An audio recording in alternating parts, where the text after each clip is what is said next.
Sequence and series में तुमने already tenth class में जो पढ़ा है बिल्कुल वही है, सब कुछ यहाँ पे वही रिपीटेड होने वाला है, ठीक है। तो दो टॉपिक, तो बेसिकली इसमें दो टाइप की सीरीज पढ़ा रखा है, ठीक है, tenth twelfth class eleventh class में, ठीक है। एक तो है तुम्हारा एपी, ठीक है, which is called arithmetic progression, ठीक है, समांतर श्रेणी श्रेणी, ठीक है। और दूसरा जो है तुम्हारा वो है जीपी, ज्योमेट्रिक प्रोग्रेशन, वो होता है तुम्हारा गुणोत्तर श्रेणी।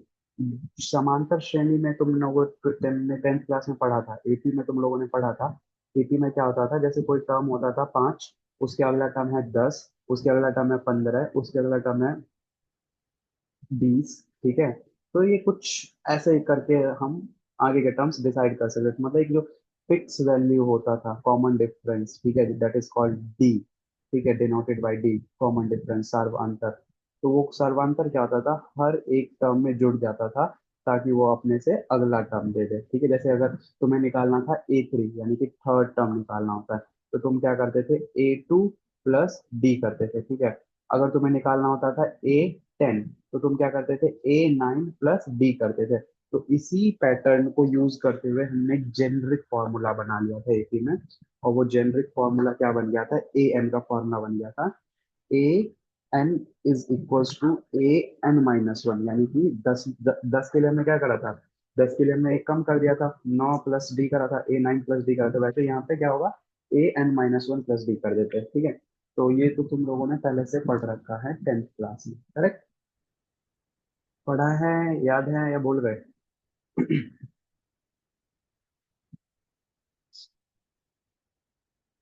याद है? चांदनी याद है तेरे को? हाँ भैया। हाँ याद है। ठीक है। नाउ नेक्स्ट टॉपिक इसी में। तो बेसिकली बस यहाँ पे यही है, तो पहली बात तो सीक्वेंस के टॉपिक्स कवर देखिए, तो ये बहुत इजी है। सीक्वेंस, सीक्वेंस मतलब पहला एक्सरसाइज है इसमें, वही है सीक्वेंस का। सीक्वेंस में कुछ नहीं, जैसे ये ए एन है, कह रहा है कि जो right the first 5 term of the sequence 1 to 6, एक से लेकर के 6 तक लिखना है, ठीक है। तो एन की जगह पे एक बार एक रख देगी तो कुछ आएगा, क्या आएगा, एक गुने एक प्लस दो, तीन आ गया। फिर ऐसे एन की जगह पे दो रखेगी तो दो गुने दो प्लस दो, चार हो गया, चार दूनी आठ। तो ए टू कितना हो गया, आठ हो गया। ए3 कितना हो जाएगा, 15 हो जाएगा, 3 + 2 5, 5 × 3 15। ऐसे ए4 कितना हो जाएगा, 4 + 2 6, 6 4 24, ठीक है। तो ऐसे ऐसे करके इनको कितने टर्म्स निकाल के देने, छह के छह टर्म्स निकाल के देने हैं, ठीक है। सबके लिए इन्होंने ए एन दे रखा और छह के छह टर्म्स निकाल के देना है। तो 8.1 तो भाई इतना ही था, ये तो तुम लोगों ने बहुत पहले से करा था, इनफैक्ट मुझे इसको कुछ बताने की नीड है नहीं, ठीक है। तो बट लेट्स सी, एक दो क्वेश्चन कर ही देते हैं, ठीक है। बताओ कौन सा क्वेश्चन करो 8.1 में से।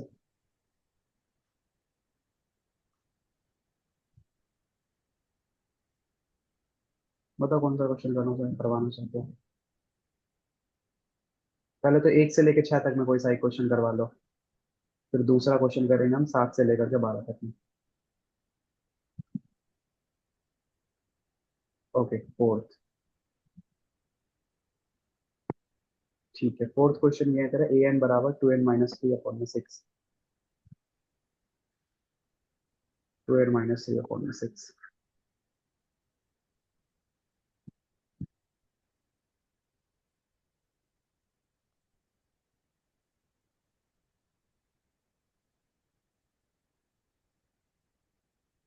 बराबर है तेरा 2n - 3/6।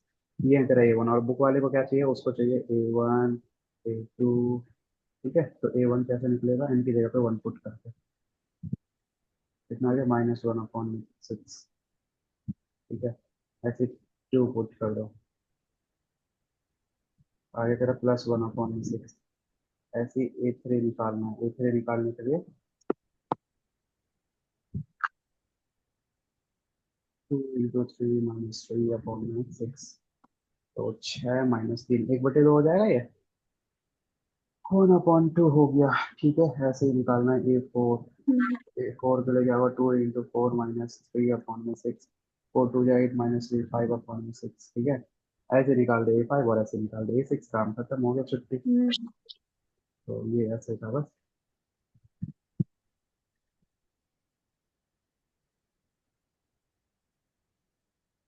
लास्ट निकालते A6। ऐसे करके हमें जितने भी टर्म निकालने के लिए ना हम निकाल सकते हैं। तो ये है तेरा आंसर फाइनली। ठीक है, और बता।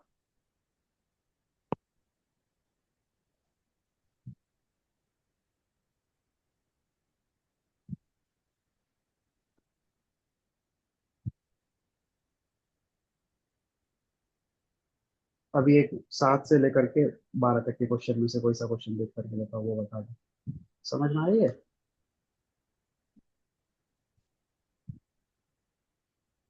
7 से लेकर के 14 तक में कोई सा क्वेश्चन देख के बताओ, कौन सा बताना।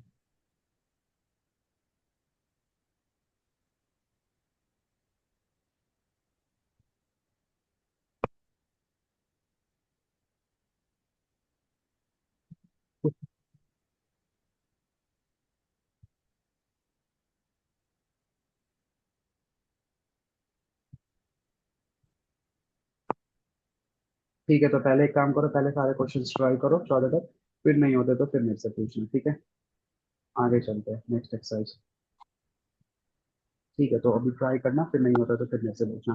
तो ये तो बहुत आसान सा क्वेश्चन है, 14 क्वेश्चन है, मुश्किल से 14 मिनट लगेंगे इतने इतने छोटे छोटे क्वेश्चन है, ठीक है। नेक्स्ट जो टॉपिक दे रखा भाई ने तुम्हारे बुक में दे रखा है 8.1 में। Okay, so here is the twist, and the twist is, उन्होंने तुम्हारे सिलेबस से AP हटा दिया। ठीक है, समांतर श्रेणी हटा दिया, सिर्फ और सिर्फ GP रहने दिया, गुणोत्तर श्रेणी, ठीक है, ज्योमेट्रिक प्रोग्रेशन। तो AP और GP दोनों एक जैसे ही होते हैं, बस जैसे AP में जोड़ता था, प्लस होता था, GP में क्या होगा, मल्टीप्लीकेशन होगा, ठीक है, बहुत सिंपल है। जैसे AP के भी फॉर्मूले थे, वैसे इसके भी फॉर्मूले हैं, किस किस चीज के फॉर्मूले, nth टर्म निकालने का, ठीक है, और सम ऑफ n टर्म निकालने का, है ना, n पदों का योग, nवा पद निकालना, ये सब जो जो जो फॉर्मूले AP में थे वो सेम फॉर्मूले GP में रिपीट होने वाले हैं। बट GP सीरीज कैसे दिखती है, तो सीरीज ऐसे दिखेगी, जैसे लेट सपोज उसका क्या था, 5, 10, 15 और फिर 20, मतलब ये क्या था, 5 5 जुड़ता जाता था, यहाँ पे क्या होगा, 5 का मल्टीप्लाई होगा। तो अगर हम 5 से स्टार्ट करें और हमारा R, उसमें D होता था, इसमें R होता है, कॉमन रेशियो, सर्वांतर, ठीक है। तो इसमें 5, 5 5 जा 25, पहला टर्म हो गया 5, दूसरा टर्म हो गया 25, तीसरा टर्म हो जाएगा 125 × 5 यानी कि 125, ठीक है। चौथा टर्म हो जाएगा तुम्हारा 125 × 5, तो कितना होता है, 625, ठीक है। उसके बाद ऐसे करके आगे आगे चलता जाएगा, 3125, लाइक लाइक दैट, मतलब नॉट 3125 एग्जैक्टली, मतलब 3125 ऐसे करके, ठीक है। तो ये सीरीज आगे करते करते बढ़ती जाती है, तो इसमें गुना होते हैं, ठीक है। तो अब मेरे को पहले ये बताओ, GP के क्वेश्चन से स्टार्ट कर दूं, क्योंकि तुम्हें ये भी करना है, ये वाला, ये वाला भी करना है। उसके बाद जो मिसलेनियस एक्सरसाइज है, लिमिट एंड डेरिवेटिव का, वो भी करना है, ये भी करना है। तो बताओ GP स्टार्ट करें या नहीं करें, बता दो। कर लोगे इतना सारा अगर GP स्टार्ट करते हैं तो? हालांकि जो ऊपर के क्वेश्चन है वो हैं कम, बट स्टिल हैं बहुत सारे, मतलब ज्यादा टफ नहीं है, हैं आसान, बट हैं बहुत सारे। तो बताओ क्या करना है, GP स्टार्ट कर देना है या फिर नहीं, जल्दी बता दो। भैया 7 बताओ एक बार, 7 बता एक बार, ये वाला, इस क्वेश्चन की बात कर रही है? हाँ, सही, यस और नो। 8.1 का 7 ना, तो 8.1 में सब में कुछ नहीं है। देख, थोड़ी देर के लिए इस लाइन को भूल जा, ठीक है। अब तेरे को an दे रखा है, 4n - 3, अब मैं तेरे से कहता हूँ A1 निकाल, तो n की जगह पे 1 रख देगी, A2 निकाल तो n की जगह पे 2 रख देगी, A3 निकालेगी तो n की जगह पे 3 रख देगी, यानी 4 × 12 - 3 9, A3 इसका कितना है, 9। वैसे ही ये कह रहा है कि भाई मेरे को एक बार 817 निकाल के दे, तो इसमें n की जगह पे 17 रख दियो, तो क्या हो जाएगा, 4 × 17 - 3, तो 68 - 3 कितना हो गया, 65। तो A17 का जो आंसर है वो हो गया तेरा 65। ऐसे ही कह रहे हैं A24 निकाल के दो, तो A24 मतलब n की जगह पे 24 रखते हैं। तो 24 × 4 - 3, 24 4 जा कितना होता है? 100 में 4 कम 96, 96 - 3 जो कि 96 - 3 93 आ जाएगा। तो A24 क्या आ गया? 93, और A17 कितना आ गया? 65। ये इतना छोटा सा सवाल था, बताओ समझ में आया?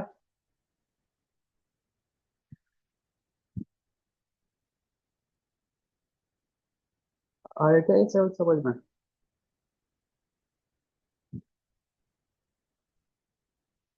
ठीक है, तो एक काम करो, पहले 8.1 और वो खत्म करो, और जीपी का अपना आप ट्राई करना है, एग्जाम्पल्स देख कर भी जितना कर सकते हो कर लिए तो अच्छी बात है, बहुत अच्छी बात है। नहीं कर पाए तो भी अच्छी बात है, बस पीछे का सवाल कर लेना, ठीक है?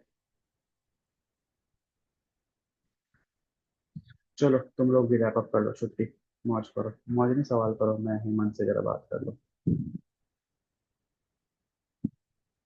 ठीक है, चलो चलो बाय, गुड नाइट।